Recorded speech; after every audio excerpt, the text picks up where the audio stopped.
Shh, it's all right. I'll protect you. She hid in the most feared Duke's carriage to escape a forced marriage. As the man hunting her peered through the glass with a lantern, the Duke pulled her close and whispered, "I'll protect you."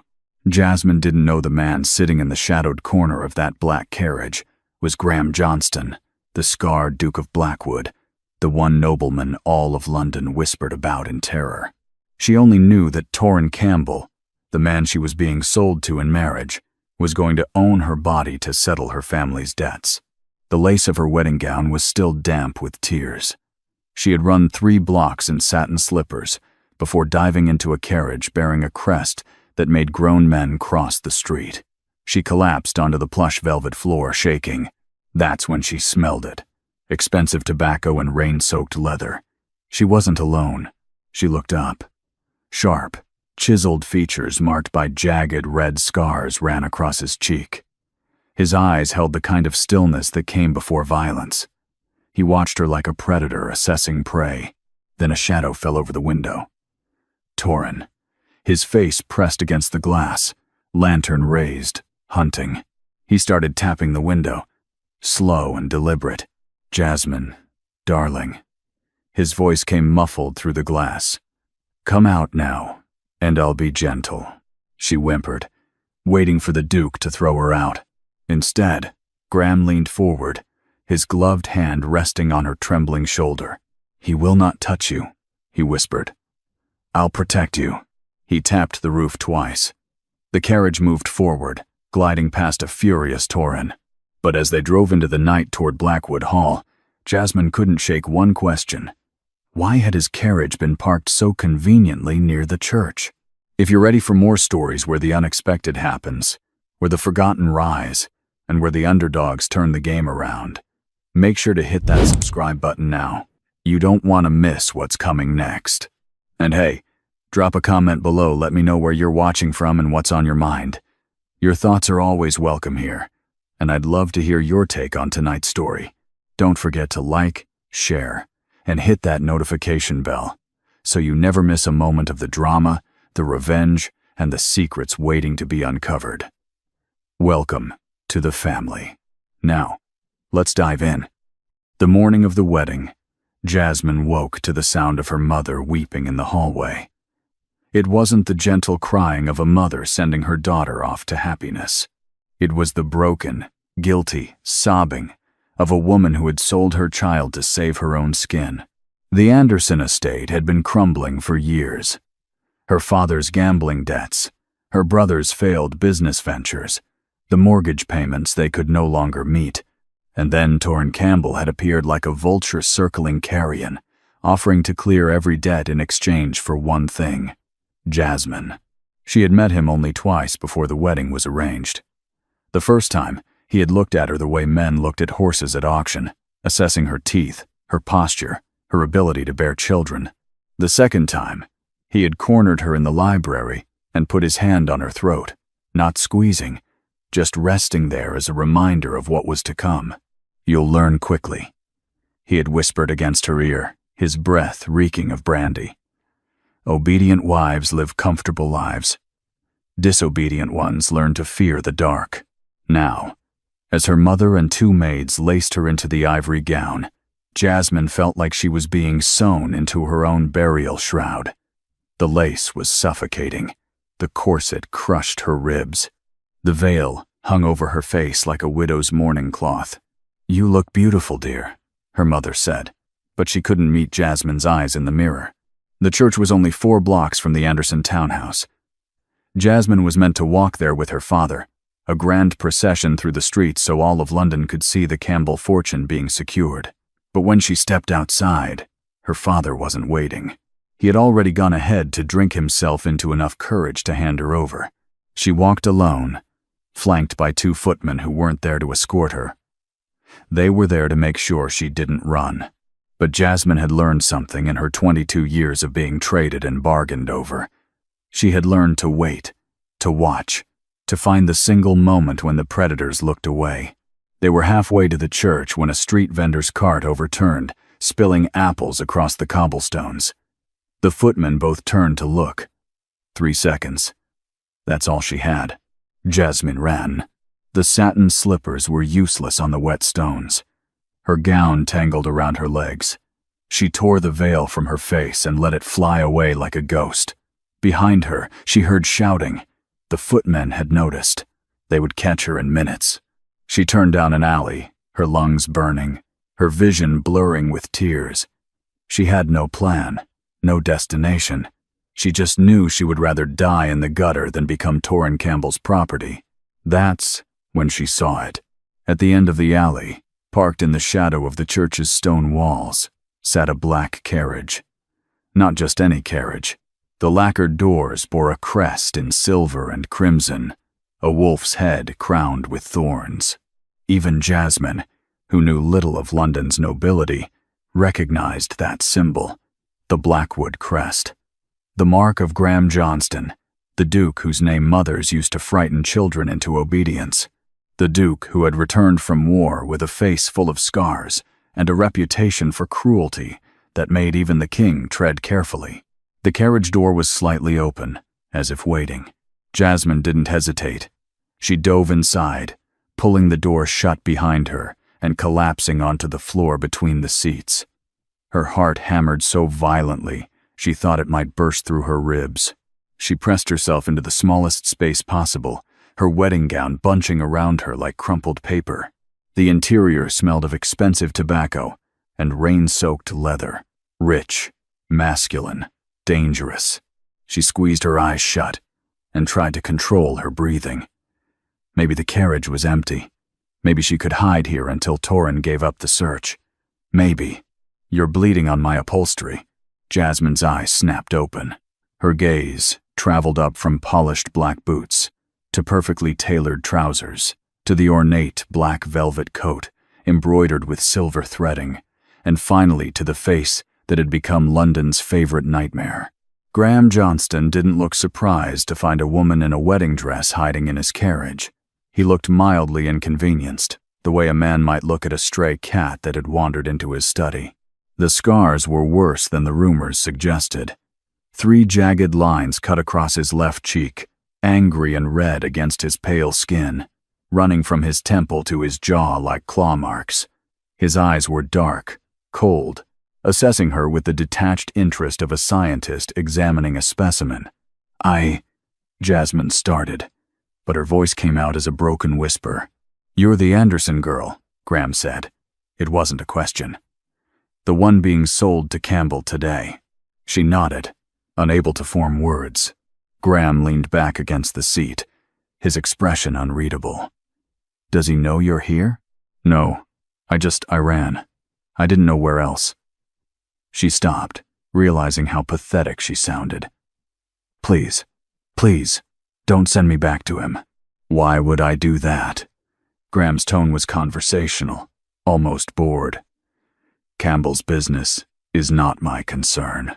"Then let me go," Jasmine whispered. "Please, just let me go and I'll disappear. You'll never see me again." "You misunderstand." Graham's eyes narrowed slightly. "I'm not keeping you because of Campbell. I'm keeping you because you're currently trespassing in my carriage, and I don't make decisions under pressure." Before Jasmine could respond, voices erupted outside. Footsteps pounded against the cobblestones. Through the tinted window, she saw shadows moving, searching. "Check every carriage." That was Torrin's voice, sharp with fury. She couldn't have gone far in that dress. Jasmine's blood turned to ice. She looked up at Graham, her eyes pleading, but the Duke's expression hadn't changed. He simply watched her with that same clinical detachment, as if waiting to see what she would do.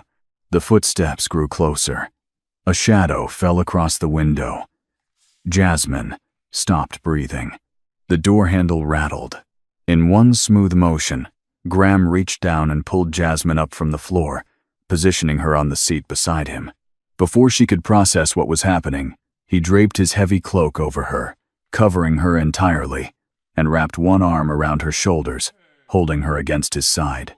To anyone looking through the window, it would appear the Duke was simply sitting alone, his cloak bunched beside him. "Stay still," he murmured, his voice barely audible. "Don't breathe too loudly." The door swung open. Cold air rushed in, and with it, Torrin Campbell's voice. "Your Grace." Torrin's tone was carefully respectful, but Jasmine could hear the rage simmering beneath it. "Forgive the intrusion.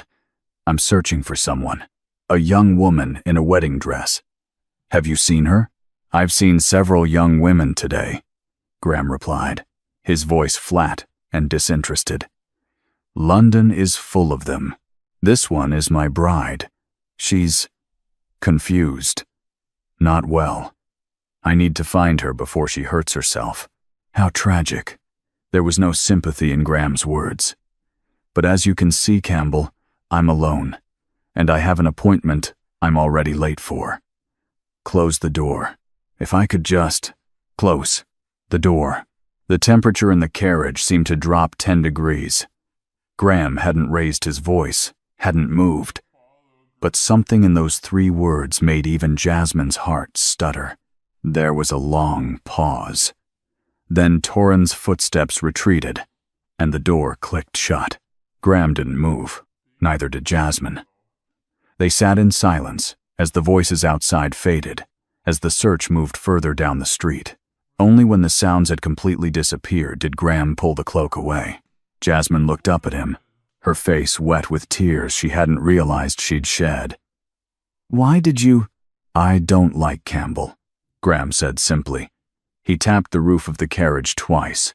The horses began to move, smooth and silent. "And I don't like men who hunt women through the streets like animals. Where are we going?" "Blackwood Hall." "But you can't—" Jasmine's mind raced. "I have nowhere to go. No money. My family will disown me for running. Torrin will tell everyone I'm mad, that I'm—" "Then it's fortunate you're no longer their concern." Graham looked at her fully for the first time, his scarred face impassive. "You're mine now." The words should have terrified her. They sounded like ownership, like she'd simply traded one master for another.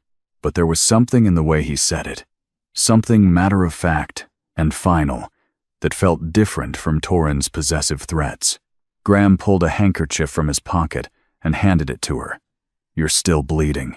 Jasmine looked down. Her hands were scraped raw from her fall into the carriage, small cuts weeping blood onto her torn gloves. She took the handkerchief with shaking fingers. "Thank you," she whispered. Graham said nothing. He simply turned to look out the window as the carriage carried them away from the church, from Torrin, from the life that had almost destroyed her. The ride to Blackwood Hall took nearly an hour. Jasmine spent most of it in silence, pressed against the far corner of the seat, trying to process what had just happened. She kept expecting Graham to speak, to explain, to make demands, but he remained perfectly still, his attention fixed on something outside the window that she couldn't see. When they finally passed through the iron gates bearing the Blackwood crest, Jasmine felt her breath catch. The estate stretched before them like something from a dark fairy tale. The hall itself was massive, built from gray stone that seemed to absorb the afternoon light rather than reflect it. Towers rose at each corner, and narrow windows stared down like watchful eyes. It was beautiful, in a haunting, austere way, like a cathedral built for a god of winter. The carriage stopped at the front entrance. 2 servants in dark livery appeared immediately, opening the door and bowing low. Graham stepped out first, then turned back to offer Jasmine his hand. She hesitated, looking down at her ruined wedding dress, her bloodied hands, her missing slippers.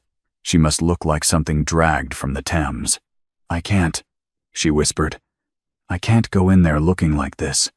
Everyone will see exactly what I allow them to see," Graham said.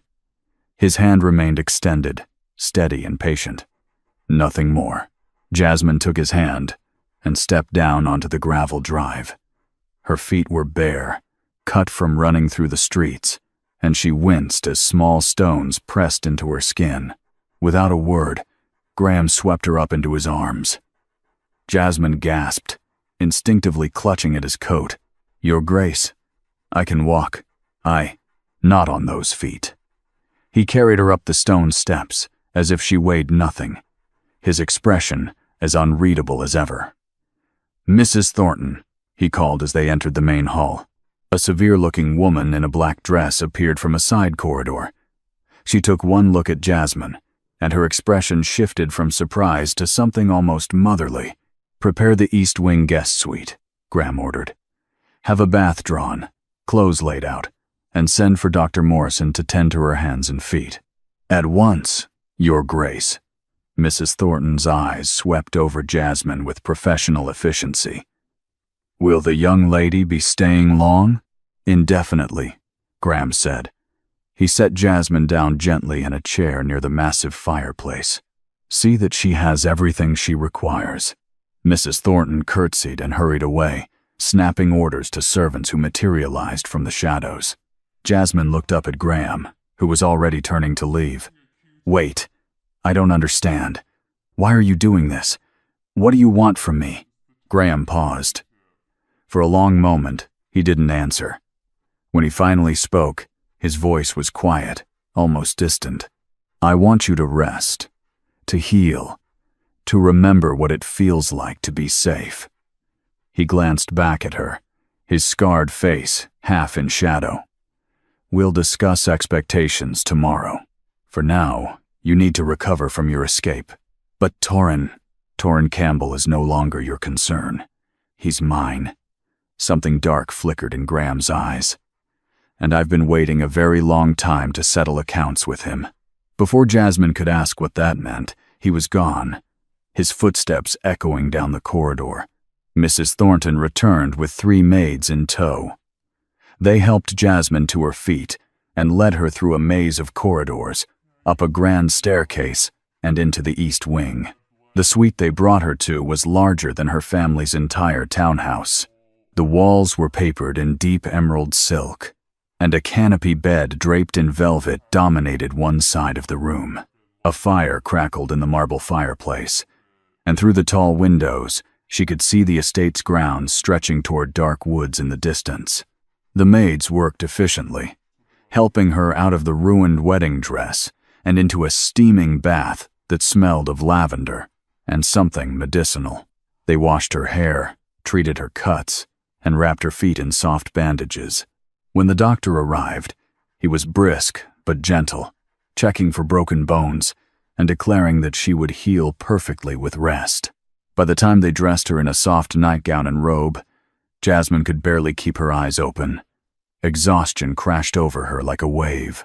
The maids tucked her into the massive bed, and she sank into pillows that felt like clouds. "Rest now," Mrs. Thornton said gently, adjusting the blankets. "You're safe here. His Grace has given orders that no one is to disturb you." Jasmine wanted to ask more questions, wanted to understand what was happening, but sleep pulled her under before she could form the words. She woke to late afternoon sunlight streaming through the windows. For a moment, she didn't remember where she was. Then it all came rushing back: the wedding, the flight, the carriage, Graham's scarred face and cold eyes. A dress had been laid out on the chair near the bed. Deep burgundy wool, simple but elegant, with none of the suffocating layers of her wedding gown. Jasmine dressed slowly, her body aching but healing. Her feet were still tender, but the bandages had been changed while she slept. A knock at the door made her jump. "Come in," she called, her voice hoarse. A young maid entered, curtsying quickly. "His Grace requests your presence at dinner, miss, if you're feeling well enough." Jasmine's first instinct was to refuse. She wasn't ready to face Graham, to hear what he wanted from her, what price her rescue would carry. But hiding in this room wouldn't change anything. "I'll come," she said. The maid led her back through the corridors, down the grand staircase, and into a dining room that could have seated 30 people. But only 2 places had been set, one at the head of the long mahogany table and one to its right. Graham was already there, standing by the window with a glass of whiskey. He had changed from his morning clothes into a dark dinner jacket, and in the candlelight, his scars seemed less angry, more like old wounds that had learned to live with the flesh around them. "Miss Anderson," he said, turning as she entered. "I trust you slept well." "I did. Thank you." Jasmine moved to her seat, unsure of the protocol.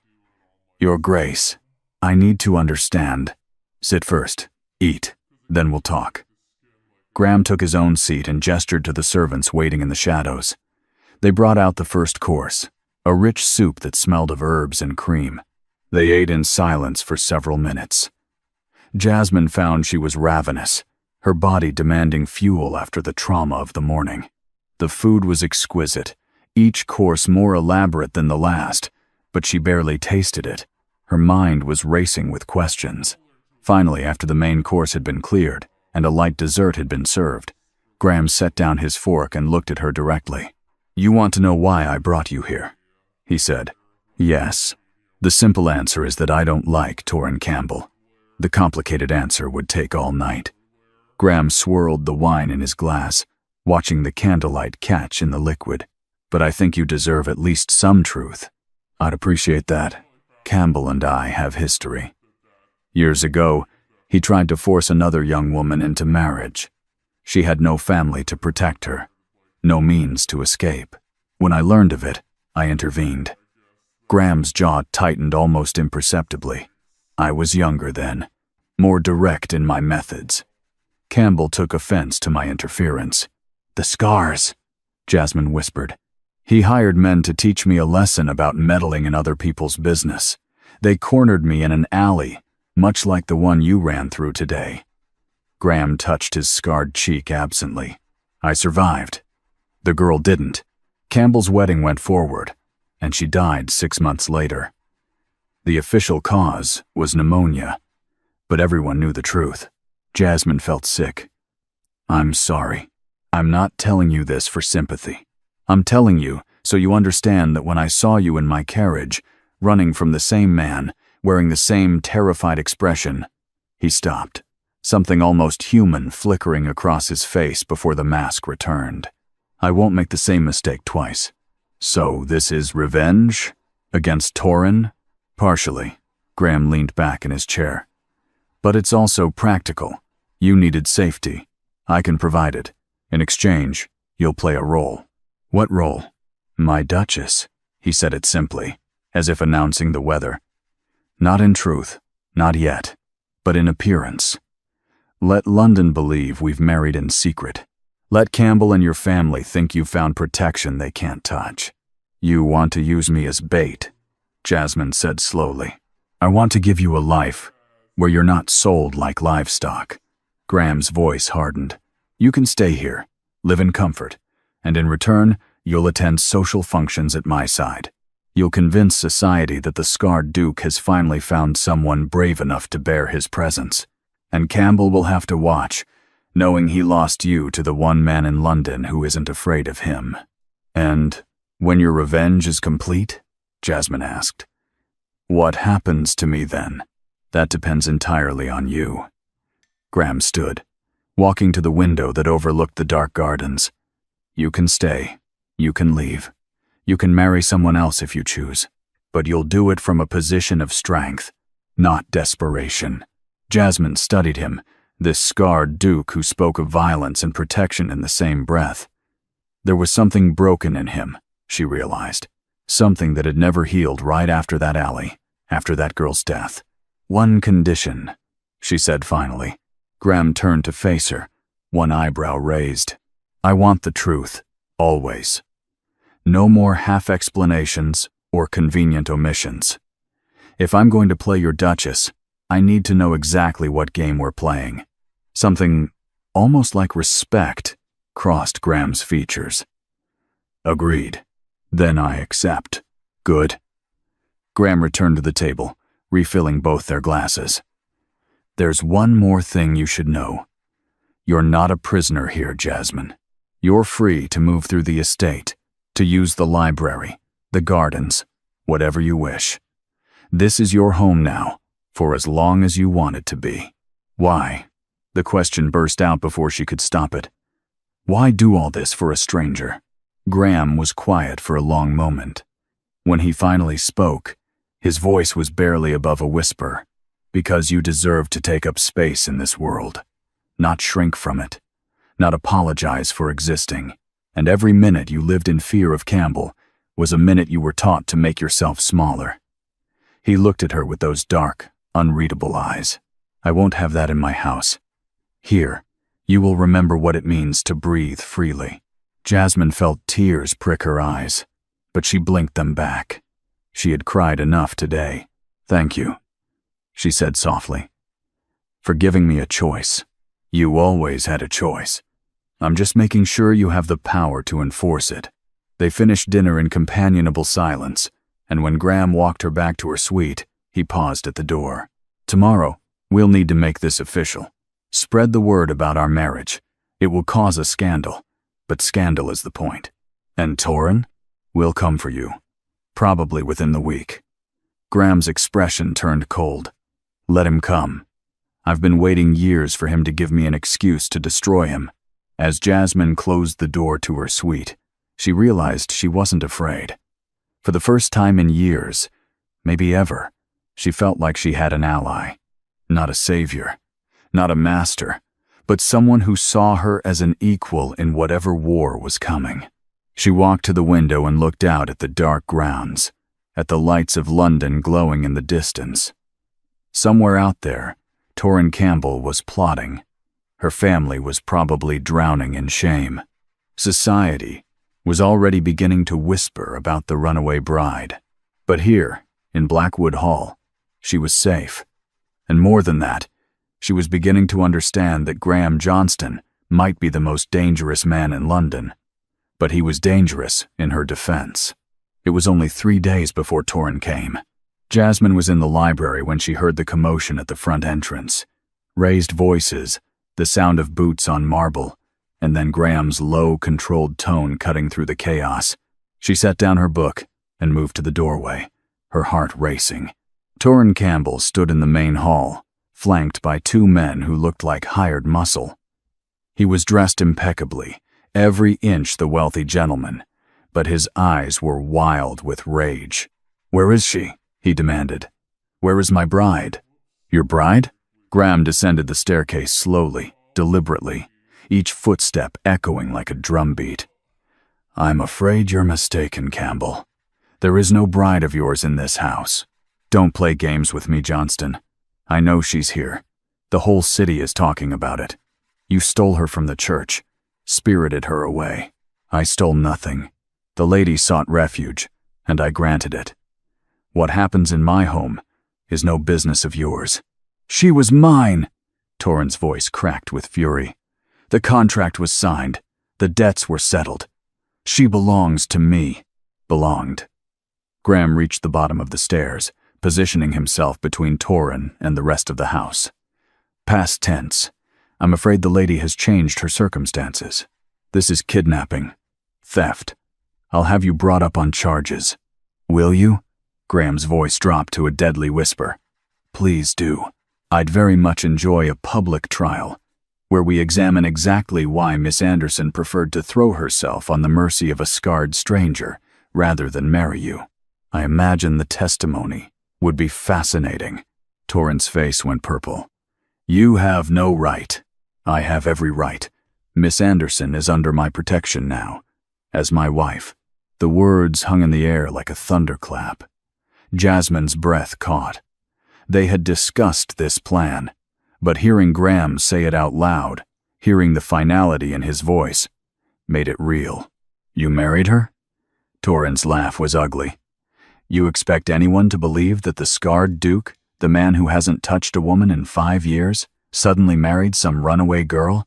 I expect you to leave my house." Graham took a step forward, and somehow, despite being the same height as Torin, he seemed to tower over him. "And if you ever come near my wife again, if you so much as speak her name in public, I will burn your reputation to ashes. I will expose every dirty business deal, every bribed official, every woman you've terrorized. I will make it my life's work to ensure you die penniless and alone." "You're bluffing." "Am I?" Graham smiled, and it was the coldest expression Jasmine had ever seen. "Test me, please. I'm hoping you will." Torin looked like he wanted to lunge forward, to throw a punch, to do something to salvage his pride. But Graham's 2 guards had materialized from the shadows, their hands resting meaningfully on their sword hilts. "This isn't over," Torrance spat. "No," Graham agreed. "It's just beginning. Now get out of my home before I have you thrown out." Torrance stormed toward the door, his hired men scrambling to follow. But at the threshold, he turned back, his eyes searching the shadows until they found Jasmine standing in the library doorway. "You'll regret this," he said to her. "When he tires of you, when he throws you out with nothing, you'll come crawling back, and I won't be there to catch you." "Good," Jasmine said, surprised by the steadiness of her own voice. "I'd rather starve in the streets than spend another moment in your presence." Torrance's face twisted with rage, but Graham had already positioned himself between them again. "Leave, now." The door slammed shut behind Torrance and his men. The hall fell into ringing silence. Graham turned to look at Jasmine, his scarred face unreadable. "That went well." Jasmine laughed, a slightly hysterical sound that bubbled up from her chest. "You threatened to destroy him." "I did. Can you actually do all those things?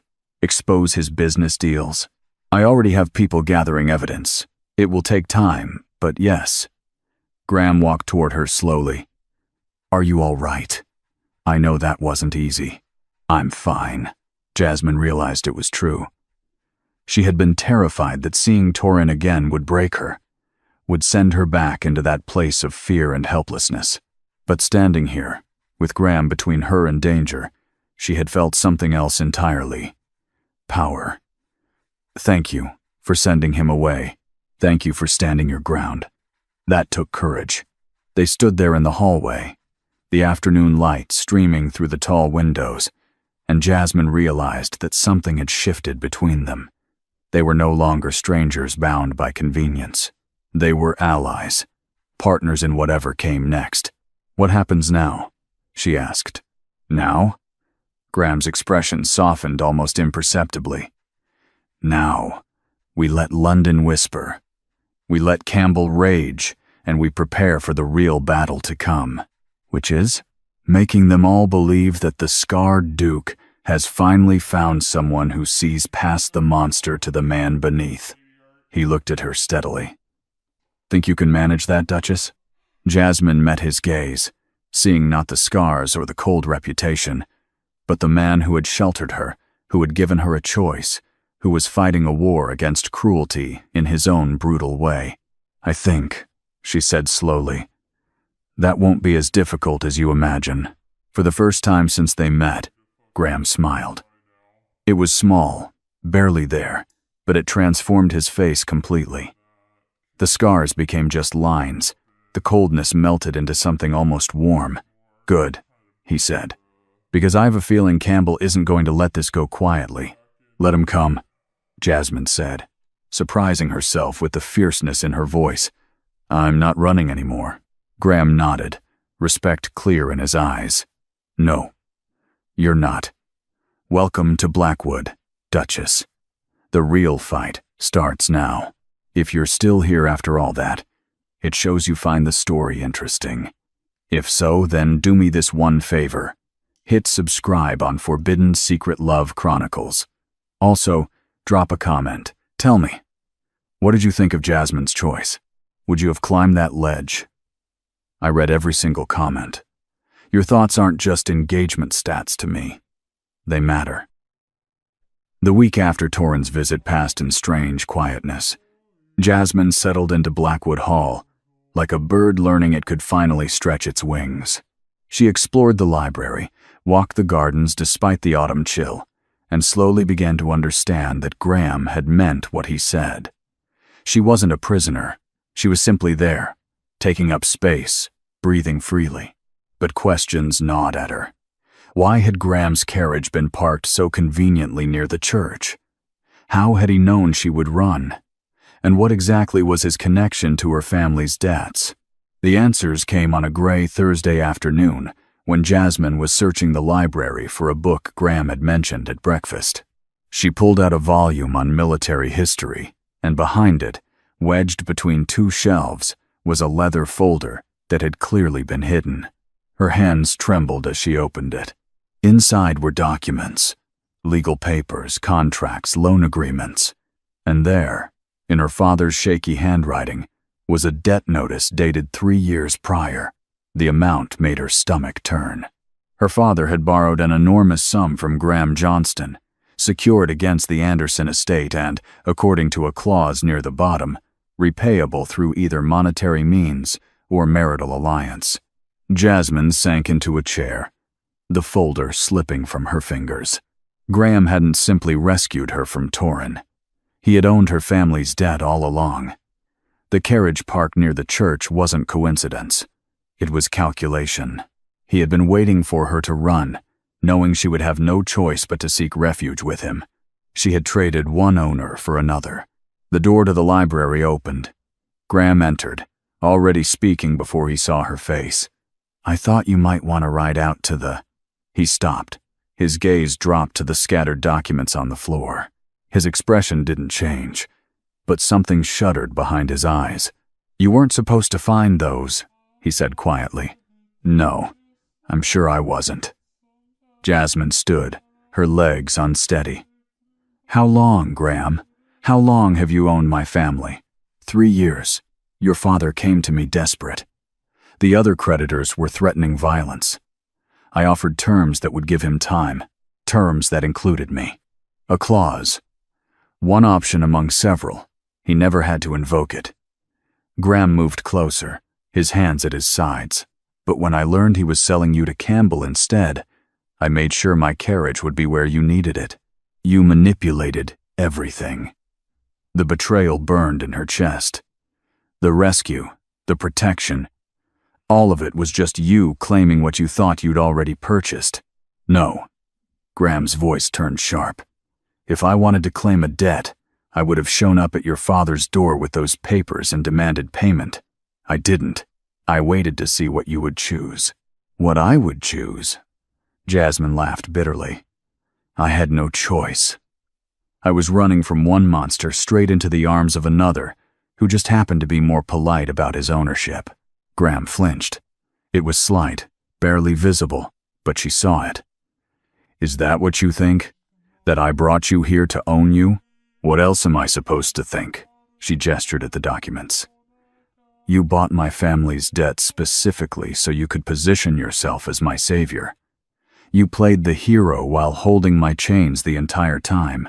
I bought your family's debt to keep them from losing everything to loan sharks, who would have sold you to someone far worse than Campbell." Graham's composure cracked slightly. "And I kept those papers hidden because I never intended to use them. Your father's debt died the day you entered this house. The contract is void. You don't owe me anything." "Then why keep the documents at all?" "Because I'm a fool who couldn't bring myself to burn the only legal connection I had to you." The admission came out rough, almost angry, "because some broken part of me wanted proof that you were supposed to be here, even if the reasons were wrong." Jasmine stared at him. For the first time since she'd met him, Graham looked genuinely vulnerable. The cold mask had fallen away, leaving only a scarred man who suddenly seemed much younger than his reputation suggested. "I don't know what to believe anymore," she whispered. Graham was silent for a long moment. Then he bent down, gathered all the documents from the floor, and walked to the fireplace. Without hesitation, he threw them into the flames. "Believe this," he said, watching the papers blacken and curl. "You are free, completely. If you want to leave Blackwood, I'll give you money, references, whatever you need to start over anywhere in the world.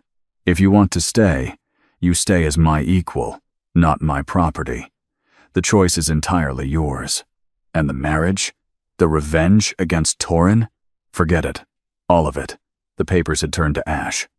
"I won't use you as a weapon in my war with Campbell. You've been used enough." Jasmine watched the last of the documents disintegrate. Her anger was still there, but it had shifted into something more complicated. Graham had manipulated the situation, yes, but he was also burning away any claim he had over her, destroying evidence that could have legally bound her to him. "What do you want, Graham?"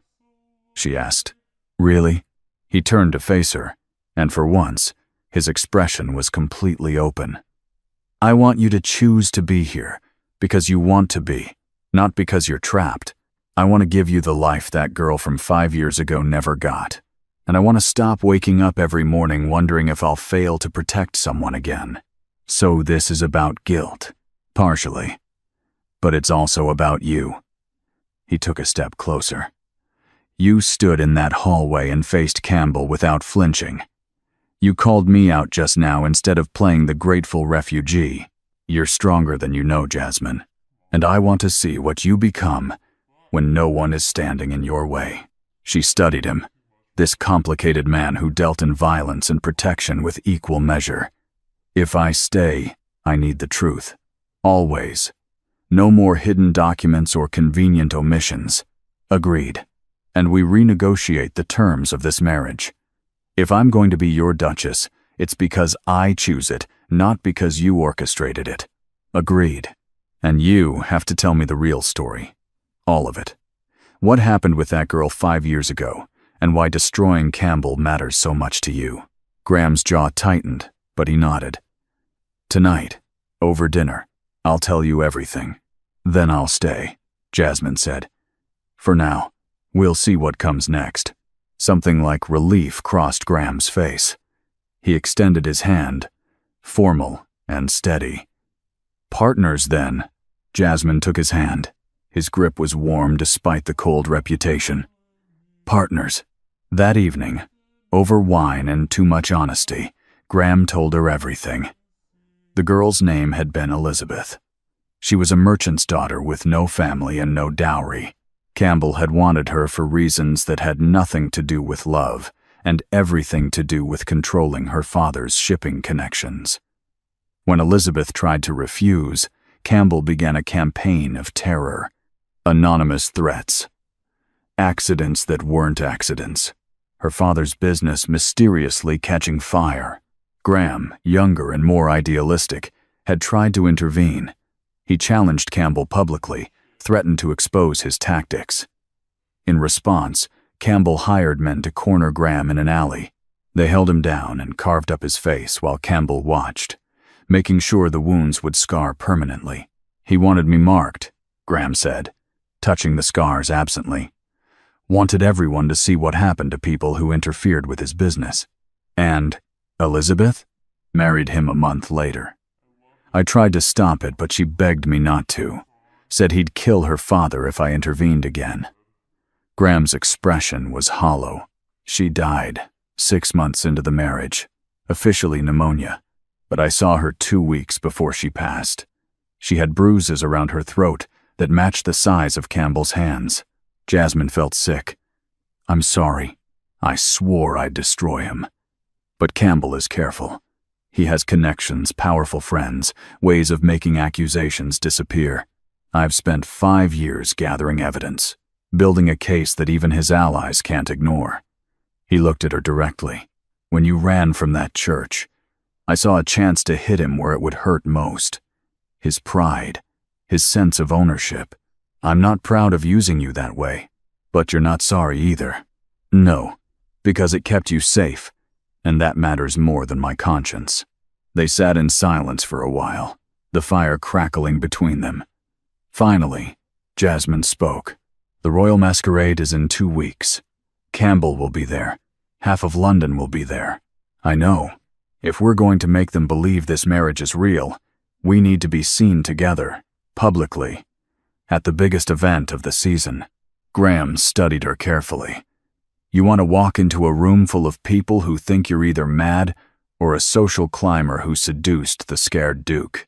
I want to show Campbell that he didn't break me, that I'm not hiding. Jasmine leaned forward. And I want to help you destroy him.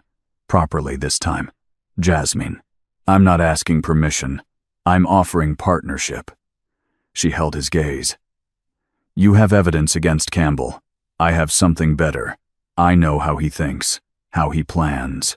And I know he won't be able to resist trying something at the masquerade. His pride won't allow him to let this go. Graham was quiet for a long moment.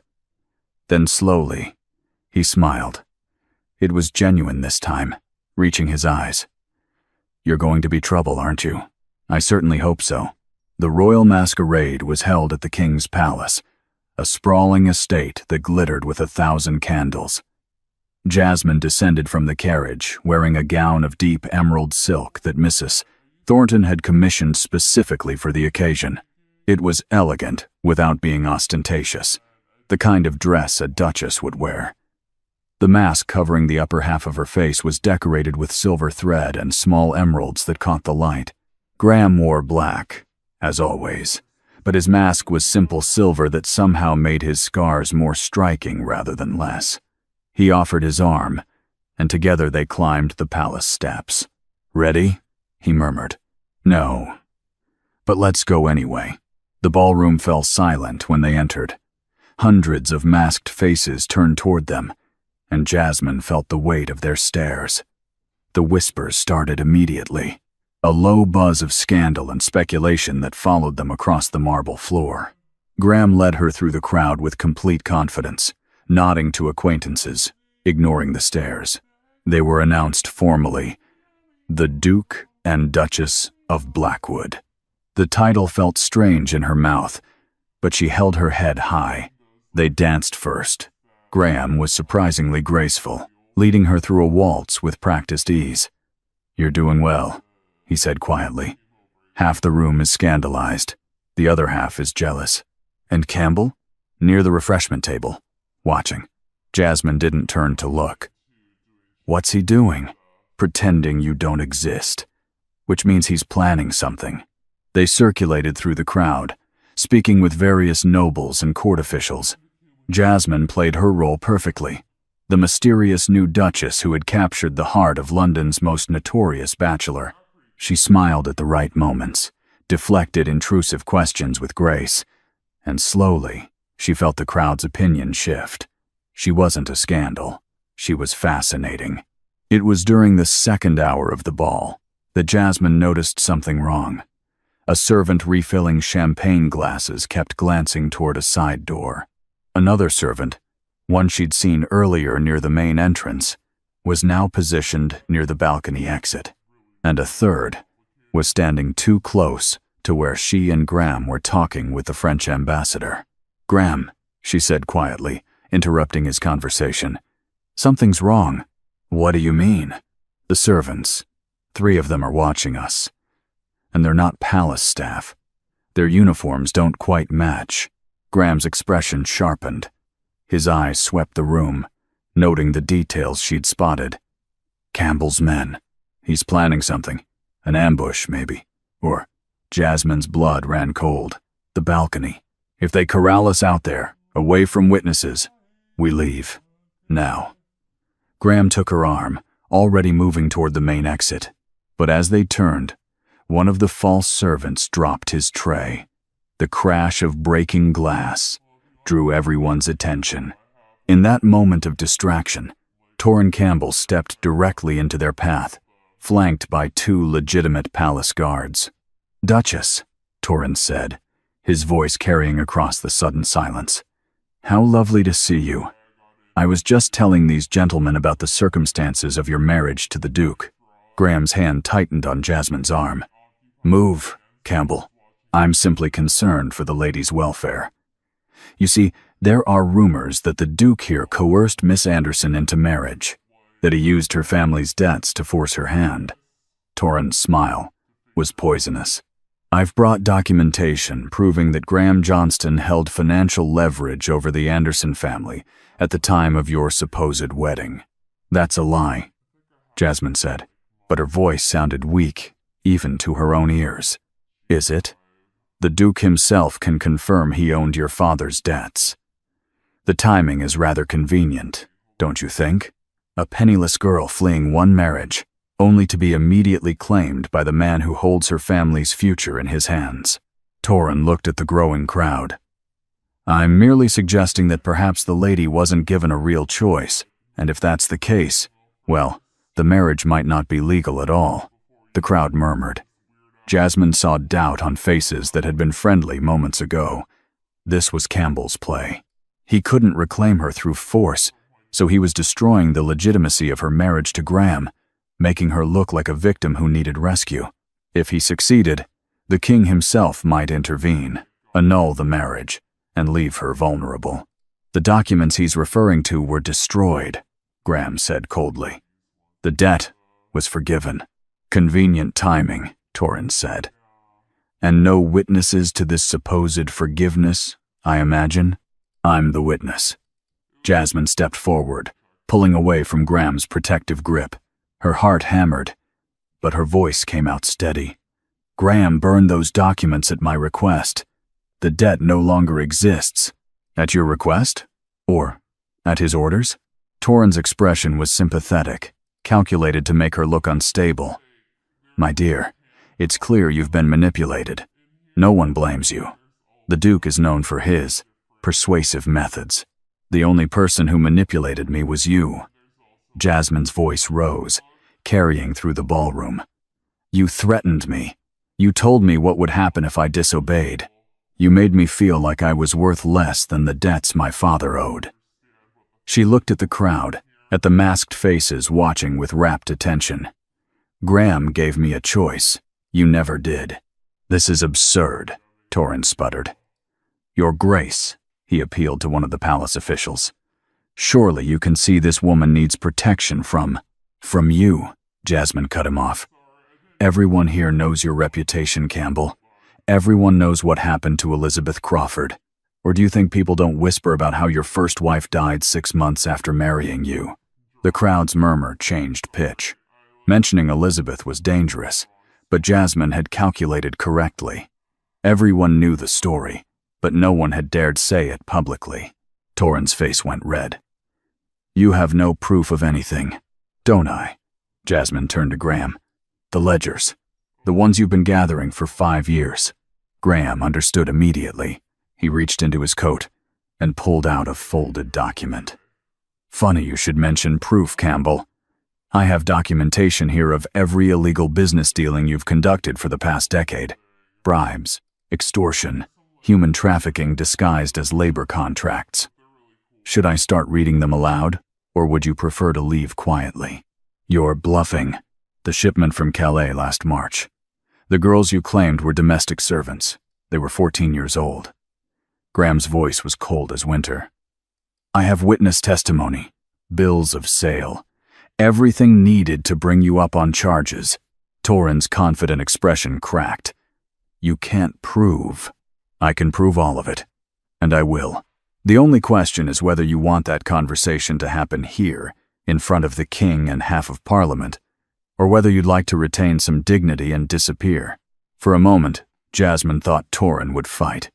His hand moved toward his coat, and she saw Graham tense, ready for violence. Then, smoke began seeping under the balcony doors. Someone screamed. The smoke thickened rapidly, and Jasmine realized with horror that this was Campbell's backup plan. If he couldn't discredit the marriage legally, he'd create chaos and use it to separate her from Graham. Fire! Someone shouted. The crowd began to panic, pushing toward the exits. Graham grabbed Jasmine's hand. Stay close to me. But the crush of people separated them almost immediately. Jasmine was swept toward the balcony doors by the panicking crowd. She tried to fight against the tide, but there were too many people, all shoving and screaming. Strong hands grabbed her from behind, yanking her sideways.